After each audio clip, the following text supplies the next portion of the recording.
Happiness, awareness, and well-being. What leads to these things? What leads to the opposite of these things? This is a great question to ask, because asking this question and answering it leads us to live better lives. So look at the answer to what leads to happiness, awareness, and well-being. Let's look at the time that we occupy while those things are occurring. Or let's just look at the time that we occupy at any given time. At any given time, most people are only aware of the feelings and their well-being at that given time, and are ignoring the way they feel and the decisions that they're making at other times.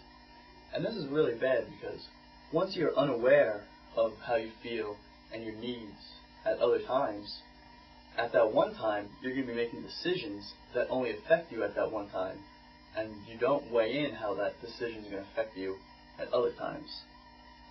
Let's look at this notion in a graphical format. Let's say that this circle represents the time of the day.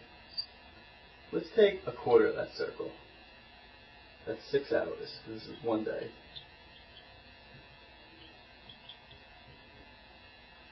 Say in that one day, you're only aware of how you feel and the decisions that you're making for 6 hours that day.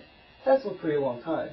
Sometimes you can only be at your awareness of what you're feeling is limited to a feeling that's only, say, a second long. But let's say you're pretty aware of a work day or sleeping or something like that you're aware of only what you feel in that 6 hour period. And then the next 6 hour period, you're only focused on that 6 hour period. So this is one quarter of your day. Now let's look at a week. A week, that same 6 hour period, is no longer 1/4 of the week. It is 1/28 of the week. So that's a much, much smaller piece. Think of this as your eyesight. You're only seeing this part. And now that one part, in terms of your whole week, you're only seeing this little part. Now let's look at it in terms of a year. A year, that same 6 hours over 1 year, that's only 1 out of 10,220 20th of a percent. 1 out of 1/10,000th of a percent. That's all the time you're aware of for that year. If you're aware of only your happiness and your well-being and the decision that you're making, that's 6 hours. So you need to look at everything else. You need to look at this other time that you're not seeing. This is the goal. You can't let yourself be blinded to these other things that are going on. And the thing about this paradox here is that both sides of it perpetuate itself.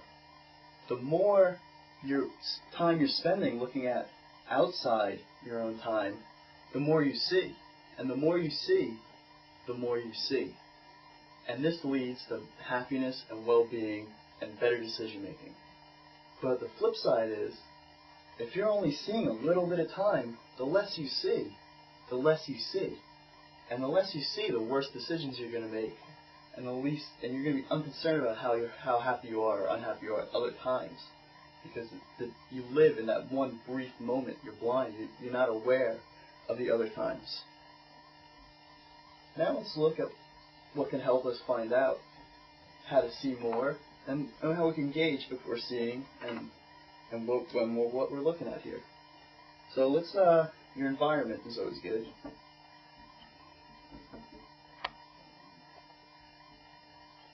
Your environment. Look at what's around you. Are you in places you inhabit that you enjoy inhabiting those places? Is that, from being in a room, are you in a room a lot that you don't like? Just, you don't like the room? Or do you go to rooms and you're like, wow, I just love being here, or places outdoors. This is just such a great place to be. If you feel that, that's good, because, that helps open your eyes, is looking at your environment.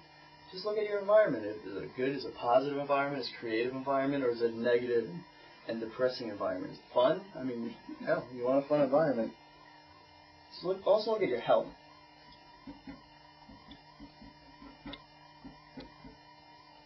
Your health. If you're healthy, that's the definition of well-being, is being healthy. So look at your health. Do you feel good all the time? If you feel good all the time, you're feeling good all the time and you're happy. But, if you're not feeling good a lot, you're probably making bad decisions, you're probably not too happy. I mean, this one's just huge. Friends and family.